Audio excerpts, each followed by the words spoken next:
welcome to another video where my dismissive avoidant working towards secure partner is answering your questions. Thank you so much for the questions. These are questions that often do not get answered by a lot of YouTubers because they're a lot more nuanced. So thank you so much, Vispin3688, for asking these. I know a lot of you will also relate to this. All right, so Matt, thank you so much for doing this again. A lot of you guys have requested this, so let's go. All right, question number 1 is, I'm going to try to make it quite general for everybody, even though the questions were specific, and then if necessary, we're going to look into the specific question. But number 1 is, if a DA shares how he feels, how do you want to be responded to? I think a big thing is not making too much of a big deal of anything. Is just letting things be accepted and validated, and I like to be praised that I did share, and because it's very often that a DA won't share how he's feeling. So if he does share, it's nice to know that he's getting good positive affirmation for sharing. And then I just like getting a lot of love for whatever it is I'm sharing. Okay, so the basics most human beings, not only DAs, want to receive is validation. Validation is basically just saying, I'm hearing what you're saying, it makes sense to me, and I accept that this is your experience. So it is a little bit different to like the anxious, preoccupied girlfriend you might have who's like, oh my God, I just saw my ex at the supermarket, and she wants you to get onto that same high vibe with her and go like, no way! All right, so your DA partner will usually speak in quite a chilled, monotone voice, no matter if there's a fire next door, or like they stub their toe, or whatever is happening, right? Maybe they're having trouble with their boss. They want you to meet them there. Okay, so try not to respond and over express and maximize and blow out that situation out of proportion, and at the same time just acknowledge them for sharing, because a lot of us can just think, oh, this is so normal, my girlfriends or my friends and I do it all the time, or my friends and we share like this all the time, so we look over how vulnerable that moment was for them, that they shared something that wasn't going well with them, which they wouldn't normally want to do. So just saying something like, thank you for sharing. I know vulnerability is challenging for you, and I really appreciate that you are taking this effort and growing our relationship. Just seeing that goes a long way, right? Yeah, absolutely. Okay, so there is a part B to this question. And then this lady wants to know, so I'm giving my partner validation, and then I ask him, what do you need? And the partner says, I don't need much. So this is a common thing for DAs to say because they are out of touch with their needs. Even if you give them a feelings list and a needs list, they will take a long time to like kind of look at it and go like, no idea. Okay, generally DAs are very much in their heads, so they think a lot, so they might be able to tell you what they are thinking, not so much what they are feeling, and really not so much what they need. So this is a healing process that your DA partner will have to go on to figure out what they are feeling and what need it corresponds to. Now, what you could do for them is ask them, like, do you want a hug? Do you want some space? Do you want food? Usually feeding them, especially if they're a male. Sorry for the generalization, but that's kind of like, I've seen this with my DA clients and with my DA friends and with Matt, like feeding DAs is usually a sign of love for them. offering space, of course, and also just sometimes if they do like physical touch or just Netflix and a relaxed downtime, a cup of tea, ask him what does he want, what would feel good. And then offer that to him. And if he says, I don't know, any of those things will be fine, then just think about what you want to give them and give that. Yeah, I think the important thing is to just realize that DAs generally don't or haven't been used to having needs and being able to have those needs met in the first place. So we kind of subdued our own needs in order to maintain serenity and sanity in this life. So we're not even in touch with our own needs, so it can be difficult for you to fulfill our needs because we don't know what they are. But just by having a few suggestions, you could say, oh, would you like me to make you some food or whatever? And they would say, yeah, that sounds great. And just giving them an option and not making too much of a big deal about it too, I think will go a long way. Yeah, but also just remember yourself that there are two people in the relationship. So don't give your partner options that you will be miserable doing. Like if you're exhausted after work, and now don't give this person option like I'm going to cook you a 3-course meal because you're upset, and then you abandoning or betraying yourself. Because at the end of the day, you're going to create an expectation, even if in the moment you don't think that it's going to happen. In the long run, you're going to expect them to do the same. And often because they don't know how to fulfill their own needs, they might not pick up on that and then do the same thing for you. And that will build resentment. So for DAs, you will have to ask them what it is that you need, because they're not walking around and just picking up on other people's needs as clearly as FAs or APs, like fearful avoidants and anxious preoccupied individuals, and sometimes even secures. And those DAs will be happy to fulfill those needs if you ask them for that. Yeah, if you do that in a positive way, a lot of the time. In a positive way, yeah. And you say it's an opportunity to show love, then they will be happy to do that. Yeah. But like you said, because we're not in touch with our own needs, how are we going to be in touch with your needs? It's very difficult. It's like speaking Mandarin. It doesn't make sense to us. So just keep that in mind. I think we're talking about committed relationships where people are working on creating a beautiful relationship. Of course, if you are in some kind of situationship where you don't really know if this person is into you and they are showing you that they don't want to fulfill your needs, no matter how kindly you ask that of them, then that is an indication they are just not there to fulfill your needs. They are caring more for their own need fulfillment and not caring for you, and then you have to take that into consideration whether that is fair to you. But mostly we are talking to couples who are in a conscious relationship where they want to be together. All right, number 2. Now this is something like not following through on projects or plans. That I can just tell you honestly, it's frustrating. It is. Like, we know, Matt knows that this is like frustrating for me. As a fearful avoidant, I want to get things done. I want productivity and fire and inspiration and passion coming from somebody when I'm saying like we're going to work on a common project together and I'm ready to invest my energy into something. I want the other person to be on board. And often what happens is that the DA will not do that. The DA will just go like, oh well, we'll just go with the flow and do whatever happens. Like if the other person initiates, it's great. If they don't, it's also fine, and the project will not get done for years.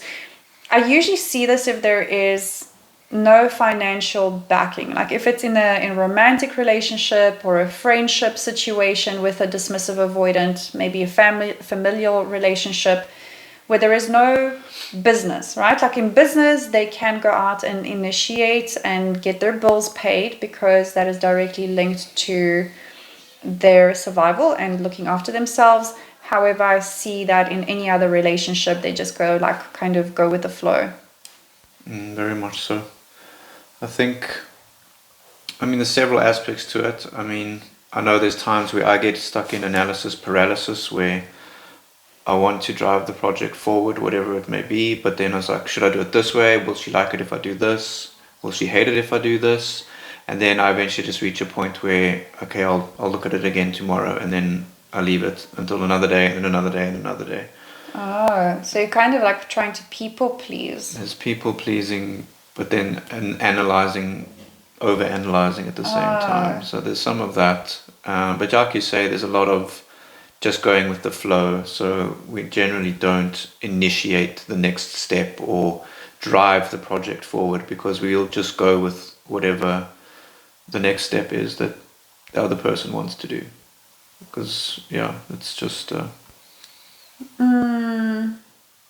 Yeah.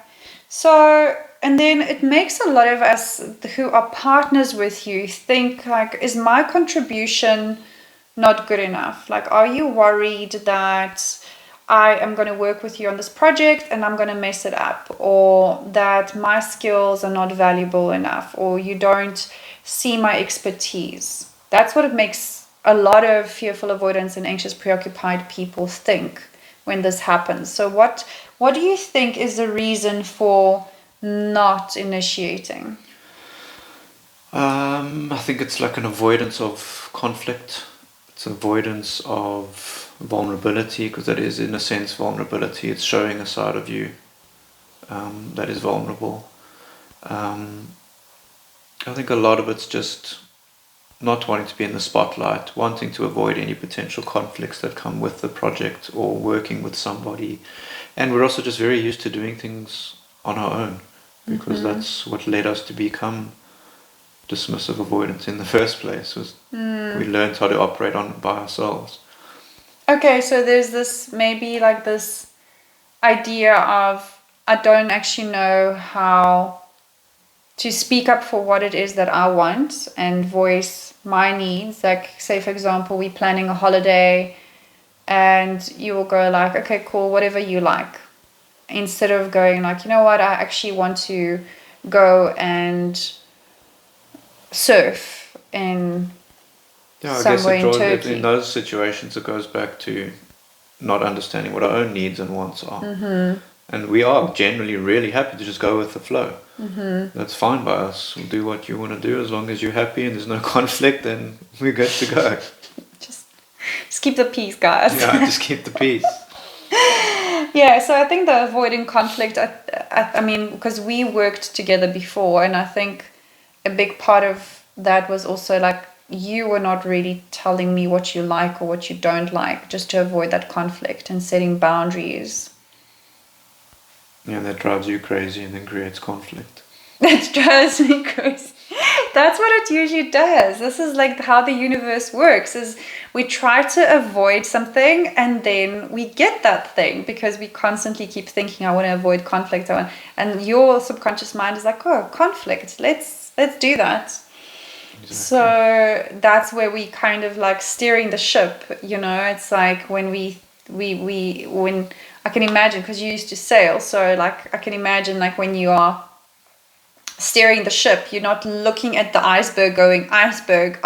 You have to look at like, how am I going to get around the iceberg? Where is the passing? Like, where's the water around the iceberg? Because if you just keep on thinking iceberg, conflict, or I'm going to get abandoned, or I'm going to get punished, or whatever it is, like we are going to go straight for that thing. Exactly, yeah. It's played out time and time again. Time again. Don't avoid conflicts. Learn how to set boundaries and voice your feelings and needs. And relationships are about repairing conflict, not avoiding conflict. Yeah. That's where closeness comes from. Yeah, it's how can we repair. That's a lesson to all the DAs out there. Oh, that's so sweet. Thank you. All right. Okay, and then also there was this part of fear of criticism and inadequacy, right? So when DAs share their projects or something that they are working on. Well, this question was relating to their partner saying, I can see myself having DA traits, but when she wanted to take the conversation further, he would withdraw and say he's too busy, etc. So is that what you're talking about? Oh no. So I think the other part to that question of like working together on the project was this fear of criticism and inadequacy, right? Because if you would have to share, say, your writing with me, there is also a fear that I am going to judge you and that I'm going to say that you are inadequate, especially if you're showing me work that is not 100% perfect and finished. Yeah. Especially if it's very personal work like writing. A very vulnerable space to be sharing. Yeah, I think anything that we create, we all feel like that. You know, whether you're a yoga teacher creating a sequence or you're creating birthday cakes or cooking dinner or whatever it is, I think, you know, we all feel like that. We want it to be good for the people. But I think when DAs have that inadequacy wound, then it's they are less likely to be open to sharing that with somebody, especially when it's not finished. And that takes us to question number 3, which is going to be the last one. So deflecting, discussing attachment styles or any type of personal development. Why? And this can be done through laughter or changing the topic, or I think some people can get a little bit touchy around this. DAs can also get touchy and irritable and irritated and not want to talk about this. So why is that? I think it just flirts very close to the I am inadequate, there's something wrong with me wound, that I won't be loved, I can't be loved for who I am. So when we're talking about our attachment styles, admitting that we're a DA could be a very scary place, because it could lead to your partner rejecting you for being that and not wanting to be with you. It could be pointing to the wound that there is something wrong with you, that there is something broken in you that can't or won't be loved in your life. And that's a very scary space to go to for a DA. Yeah. Because that, I would say, is one of the deepest core wounds of the DA is I'm defective. I'm defective. I can't be loved. Yeah. Yeah, there's something wrong with me. Basically, that I'm defective says there's something really wrong with me. And if you really get to know DAs or you work with them in a therapeutic relationship, and they really open up to you after some time, a lot of them will say that they feel like there is just something dark inside of me that is just never going to be healed, and going to a coach or a therapist or admitting anything, like that they have anxiety or suffering with depression sometimes, or there might have been something with their family, feels like it's very shameful, basically, and it feels like it cannot be healed. They think it can't be healed, so that's why they don't want you to discover it as well. So unbeknownst to most people, and often DAs deal a lot with shame. And if you've watched our previous videos, we also discuss this, that sometimes we have emotions that are subconscious. So we're not consciously aware. And I think that you experience the same thing. I sometimes ask you, like, do you think it's shame? And you're like, I don't really know. And then later on, you were able to identify the emotion as shame. Yeah, it's again, you're not in touch with your feelings and needs. If you can't be in touch with those feelings, you don't know that it's shame. Yeah. So what would you do in the situation where this DA is deflecting? I definitely wouldn't push too much, because that's just going to make him go even further away. I think I would just encourage him to know that he's loved for who he is. I think that's really what every DA wants to hear, is that you are loved for who you are, wounds and all, and you can be loved and will continue to be loved. Even in conflict, we just want to know that once conflict's done, we can still be loved at the end of it, because then the abandonment wound can start to be seen from a different light. That I'm not enough or I'm defective wound can be seen from a different light, where after a conflict, we return to love. So, yeah, I think always the one-liner for DA is just love and encouragement. The more you do that, the more they will feel at home and safe in the space, and will love you back in the way you want, I guess. I don't know. Yeah, I think Matt is now really talking from his secure brain. I think you're really talking about from his secure brain that has done a lot of inner work, that has experienced and healed through many abandonment wounds, and has brought all of that stuff to the surface. So I think a lot of DAs are not at the stage, so they're not really conscious of their abandonment wound. So they have to do the work too, that's for sure. Yeah, so I think they often will think that I just need to get away from this person who is making me feel the shame, right? So they might want to just get away and create distance if they are pushed or prodded too much. So creating an open space where there is honesty and there is a little bit of work that has to be done on every single relationship, right? Whether we are secure or not, we are two individuals coming from different backgrounds, sometimes from different cultures, from different religions, races, past is so different. And then we're coming together, we are going to have to make adjustments and change and grow, because that's what relationships do. So without making this like this dark, horrible thing, just slowly introducing certain concepts, and like maybe, instead of going like, this is what happened, and FAs will be so keen to just dig deep and like me, like I just want to know all the things, and you want to go into your subconscious mind and look at your shadow and sit in there and like explore your childhood trauma and your pain and whatever. That's too much for a DA, right? So we have to find that balance point where it's also not overwhelming for them.